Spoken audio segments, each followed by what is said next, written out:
Hello, my name is Erica Shea, and you are tuned into Slay, where each week you and I turn our attention inward and reflect on ideas intended to help move you into a state of inspiration and empower you to take decisive, proactive action toward achieving your goals and reaching your highest potential.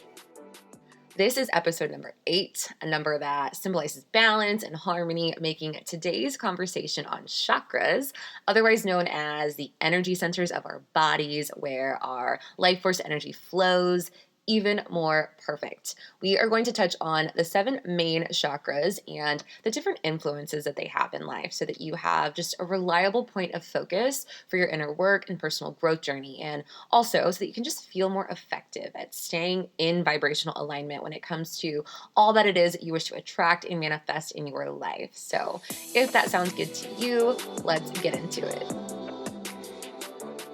In Star Wars Episode 5, Yoda states, "My ally is the Force," and a powerful ally it is. It is what gives a Jedi his power. It is the energy field created by all living things. It surrounds us, penetrates us. It binds the universe together.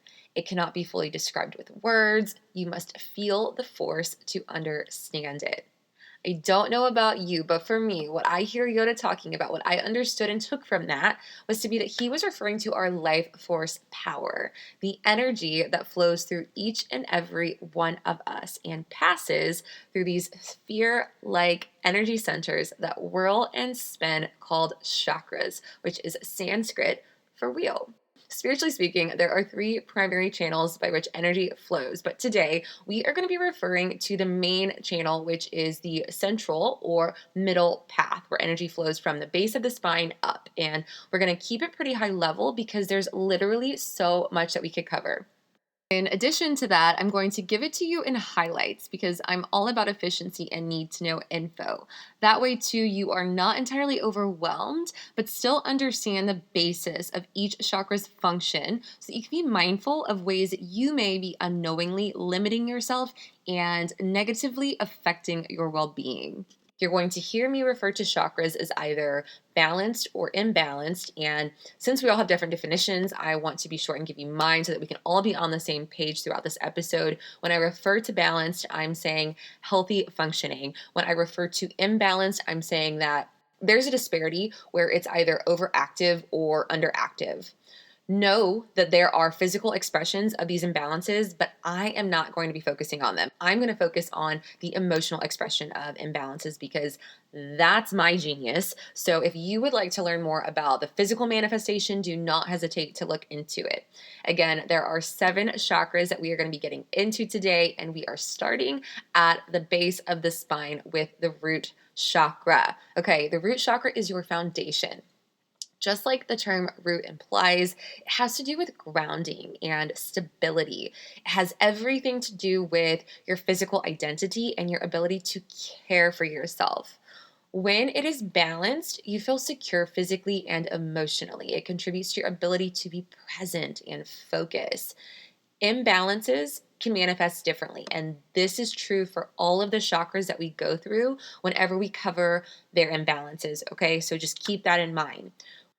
When your root chakra is underactive, you could feel like you are lacking focus, that you are just disconnected, you're anxious, maybe a little restless, fearful of your ability to just meet your physiological needs, keep a roof over your head, keep food on the table, things like that.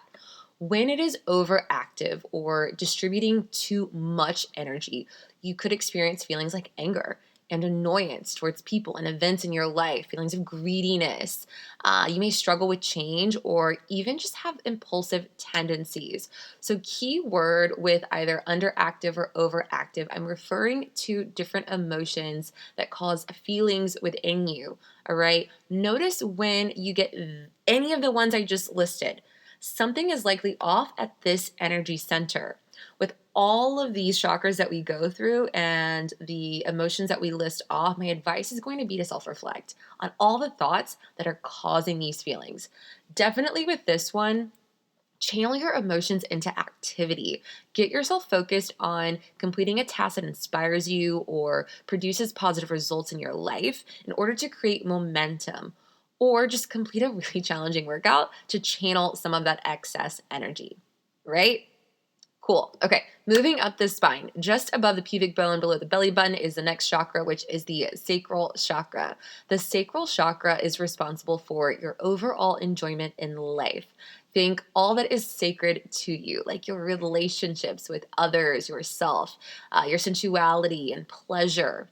When it's balanced and functioning properly, you feel able to express your wants and your needs. You feel nurturing and peace within all of your relationships.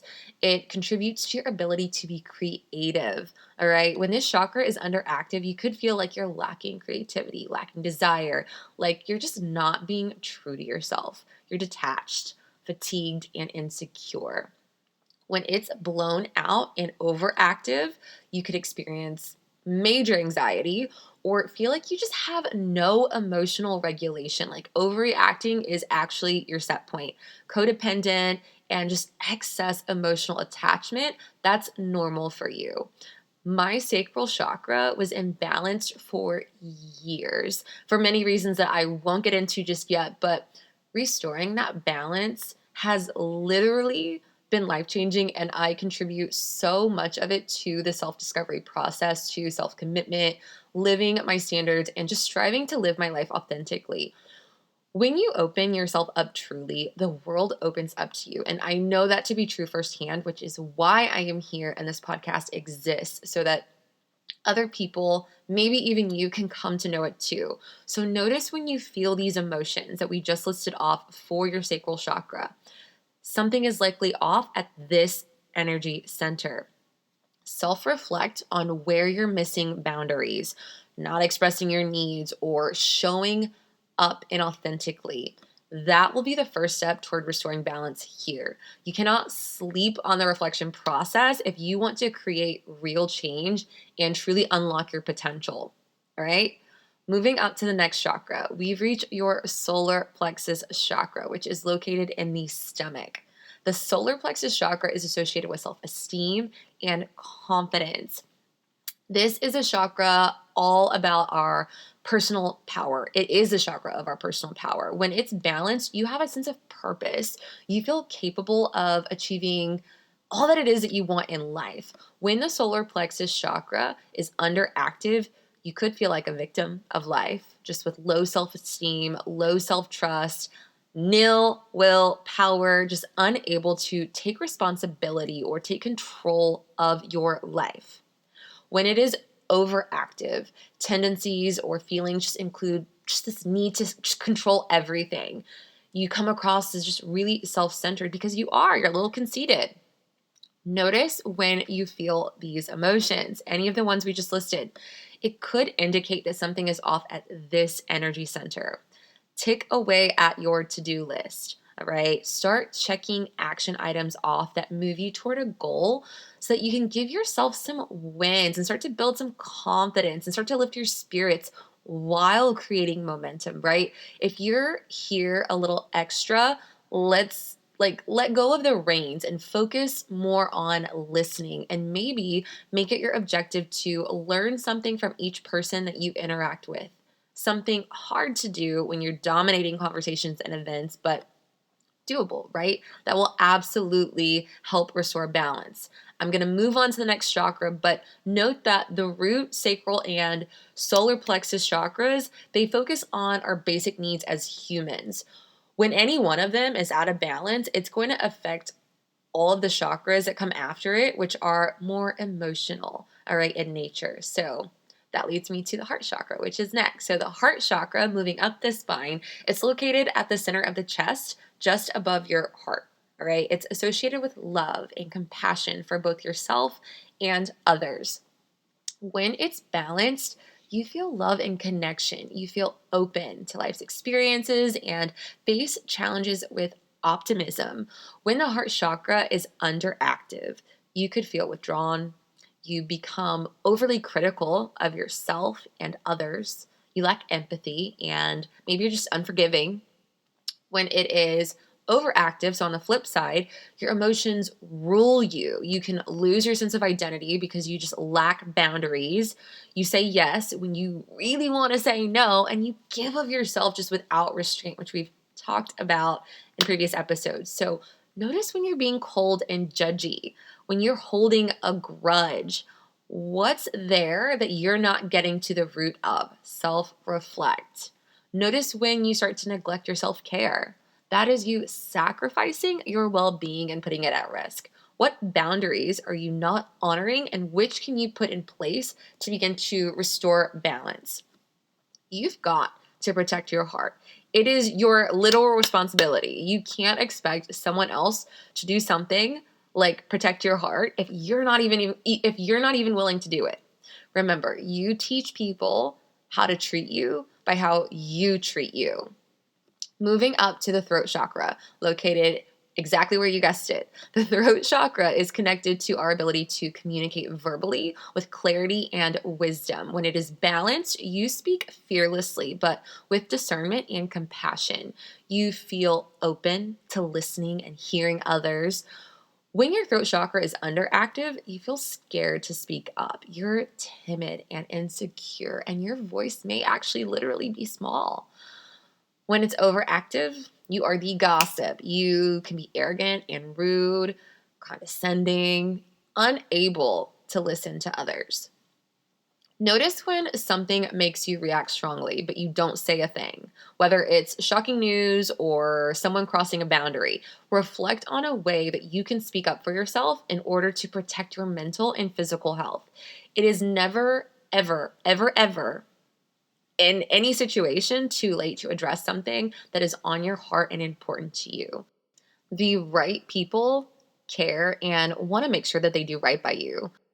Those that find offense with the matters of your heart, they maybe they're just not your people, or they're not at a place in their growth where they are healthy and ready to receive what it is that you have to say, which can suck, but at least you took care of your responsibility and you spoke your truth and you honored your boundary.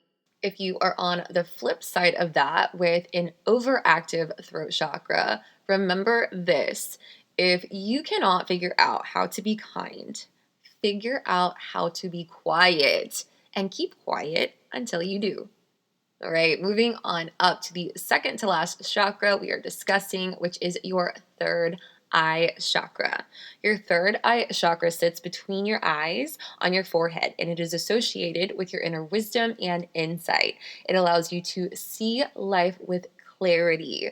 When the third eye chakra is underactive, you could feel just fearful of the unknown, like you are lacking inner guidance, wisdom, or that sense of knowing, unable to self reflect, just completely out of touch with your intuition.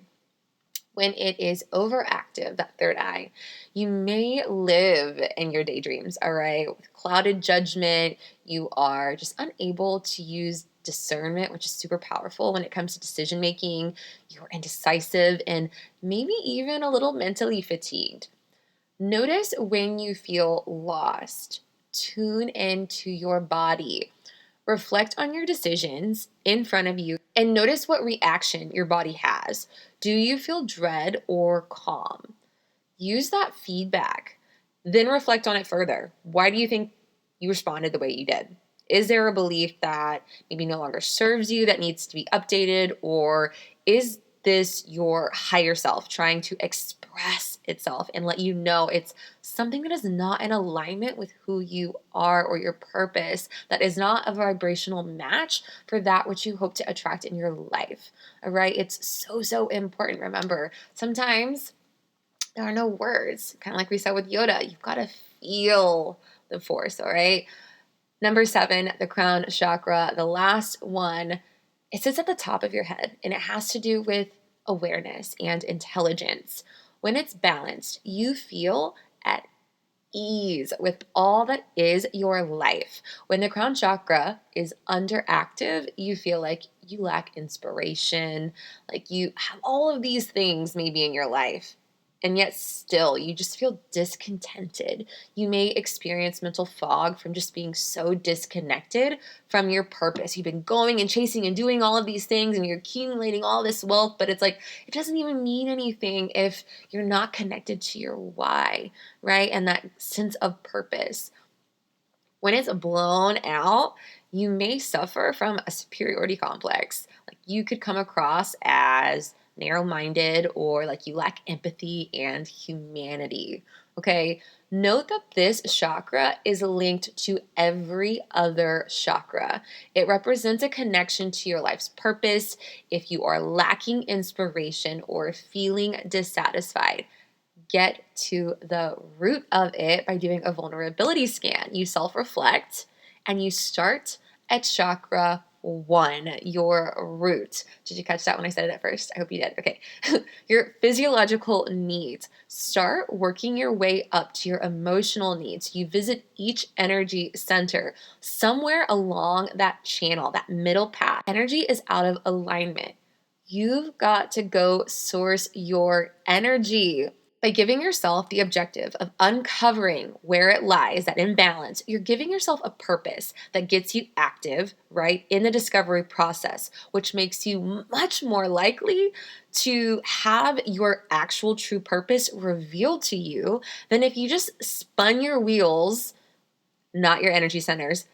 Now I'm speaking in puns, I don't mean to, doing nothing, ruminating on how you're lacking inspiration or feeling disconnected from life, but doing absolutely nothing to transform or change your circumstances.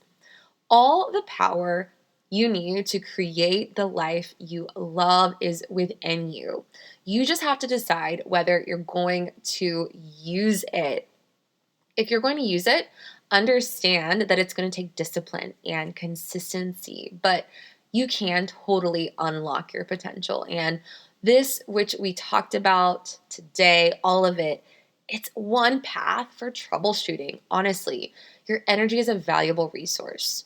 Where is it going? Do you know where it is going? Where is it blocked due to an imbalance? Self reflect and take deliberate action. As Yoda said, knowledge lights the way. May the force be with you. If you enjoyed this episode and feel there are people in your life or members of your community that could benefit from the content that you're hearing on this show, please do not hesitate to share it. I appreciate your support and thank you so, so much for tuning in. Until next time, continue to show up for yourself in a major way.